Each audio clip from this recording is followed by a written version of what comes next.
Luc, chapitre 12. Pendant ce temps, les gens s'étaient rassemblés par milliers, au point de s'écraser les uns les autres. Jésus se mit à dire à ses disciples, « Avant tout, méfiez-vous du levain des pharisiens, qui est l'hypocrisie. Il n'y a rien de caché qui ne doive être découvert, ni de secret qui ne doivent être connus. C'est pourquoi tout ce que vous aurez dit dans l'obscurité sera entendu en plein jour, et ce que vous aurez dit à l'oreille dans les chambres sera proclamé sur les toits. Je vous le dis, à vous qui êtes mes amis, ne redoutez pas ceux qui tuent le corps et qui, après cela, ne peuvent rien faire de plus. Je vais vous montrer qui vous devez redouter. Redoutez celui qui, après avoir tué, a le pouvoir de jeter en enfer. Oui, je vous le dis, c'est lui que vous devez redouter. Ne vend-on pas 5 moineaux pour 2 petites pièces? Cependant, aucun d'eux n'est oublié devant Dieu. Même vos cheveux sont tous comptés. N'ayez donc pas peur. Vous valez plus que beaucoup de moineaux. Je vous le dis, toute personne qui se déclarera pour moi devant les hommes, le Fils de l'homme se déclarera aussi pour elle devant les anges de Dieu. Mais celui qui m'aura renié devant les hommes sera renié devant les anges de Dieu. Toute personne qui dira une parole contre le Fils de l'homme, cela lui sera pardonné. Mais celui qui aura blasphémé contre le Saint-Esprit, le pardon ne lui sera pas accordé. Quand on vous conduira dans les synagogues, ou devant les magistrats et les autorités, ne vous inquiétez pas de la manière dont vous vous défendrez ni de ce que vous direz. En effet, le Saint-Esprit vous enseignera au moment même ce qu'il faudra dire.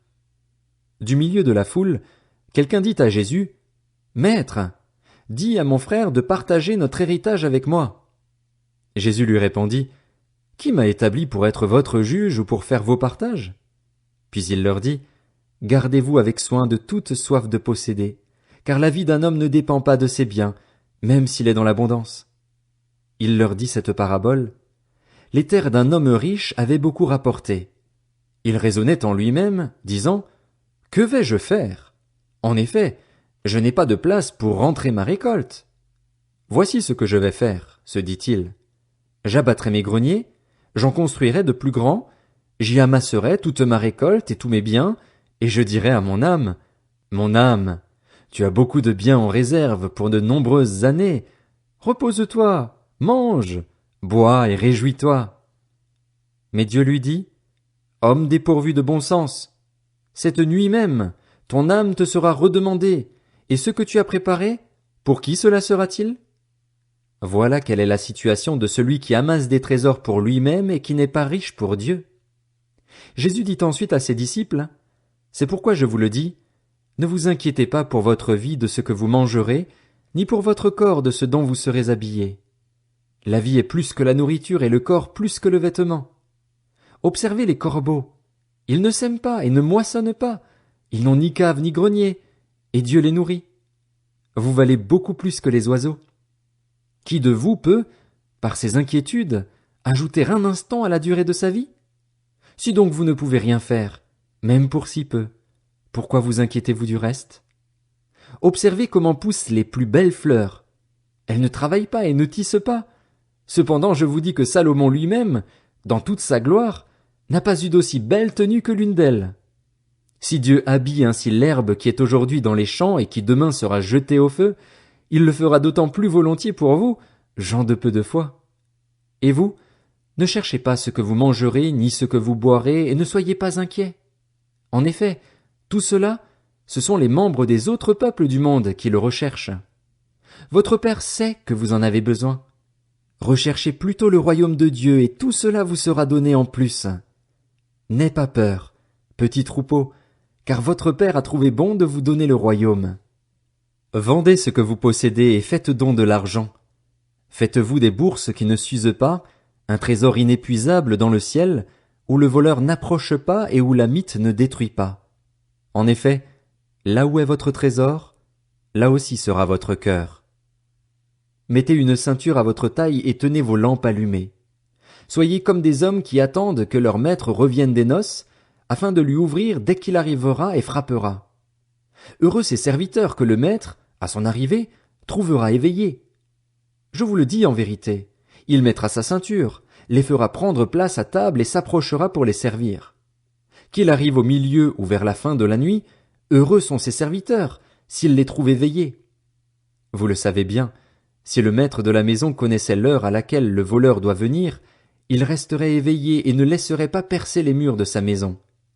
Vous donc aussi, tenez-vous prêts, car le Fils de l'homme viendra à l'heure où vous n'y penserez pas. Pierre lui dit, Seigneur, est-ce à nous que tu adresses cette parabole, ou bien à tout le monde? Le Seigneur dit, Quel est donc l'intendant fidèle et prudent que le maître établira responsable de ses employés pour leur donner la nourriture au moment voulu? Heureux le serviteur que son maître, à son arrivée, trouvera occupé à son travail. Je vous le dis en vérité, il l'établira responsable de tous ses biens.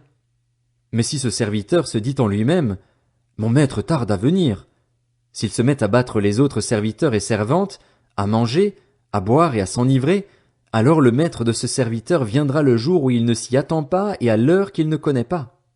Il le punira sévèrement et lui fera partager le sort des infidèles. Le serviteur qui a connu la volonté de son maître mais qui n'a rien préparé ni fait pour s'y conformer sera battu d'un grand nombre de coups. En revanche, celui qui ne l'a pas connu et qui a fait des choses dignes de punition sera battu de peu de coups. On demandera beaucoup à qui l'on a beaucoup donné, et l'on exigera davantage de celui à qui l'on a beaucoup confié.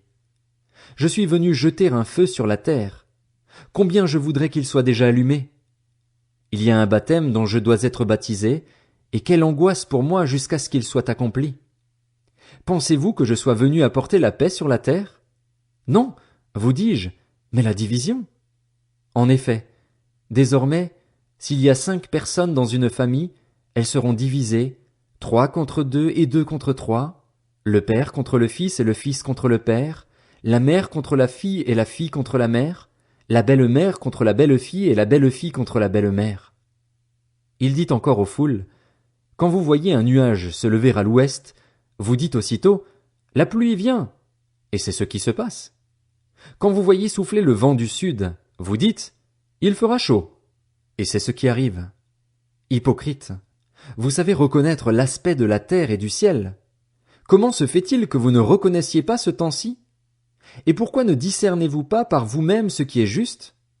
Lorsque tu vas avec ton adversaire devant le magistrat, tâche en chemin de t'arranger avec lui, de peur qu'il ne te traîne devant le juge, que le juge ne te livre à l'officier de justice et que celui-ci ne te mette en prison.